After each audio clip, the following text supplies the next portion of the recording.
Allahu të regon se të devotshmit janë ata që do të trashëgojnë xhenetin dhe ata lumejt që rrjedhin në të, duke u kënaqur nga ajo që Allahu ja ka dhuruar prej të mirave të xhenetit, për shkak se para se me orë në xhenet, këta njerëz flejshin shumë pak.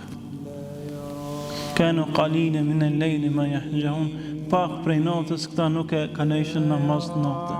Pra veç pak flejshin dhe shumicën e natës e kalojshin namaz natë.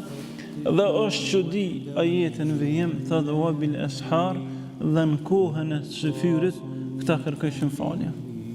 Të natën janë fal, edhe kur ardh shëfyri për me pak para se me hisa bëha, kanë thonë o Zot, na fal, kërkojna falje se nashta nuk kena adhuru mirë qysh ke kërku gjatë natës. Ndërsa na, Allah na fal, as që falim natën, e as na bjen men me kërku faljen këtë shëfyrit që kena flejt të natën.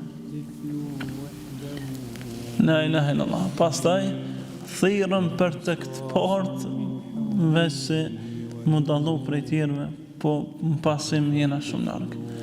Nuk paramenohet një njeri me konë të trashëgimtari i xhenetit, thot Ibn Taymiyyah, për shpjegon që ajet thot nuk paramenohet një njeri me trashëgu xhenetin dhe të mirat e tina të flejt të natën.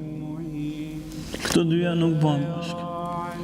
Edhe me konë pronari i xhenetit dhe më kënaqë mirësitë e tyre, edhe me flejt të natën nuk bën. Pse? Thot se Allahu Azza wa Jall zbren qiellin e dunjas, siç e transmeton Imam Muslimi sahihun e tina, që thot ka thënë pejgamberi sallallahu alaihi wasallam inna Allah yanzilu fi thuluth akhir min al-layl fi as-sama'i dunya. Allahu zbret në pjesën e tretë natës në qiellin e dunjas.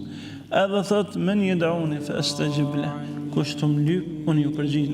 Kush kërkon falje, ta falje. Kush të më kërkon diçka, unë i jap.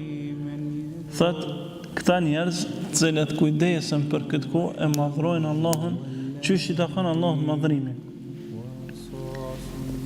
Dhe ata që flajnë këtë kohë nuk kujdesen pra për namaz natë, thot nuk e adhojnë Allahut hakun qysh e kërkon.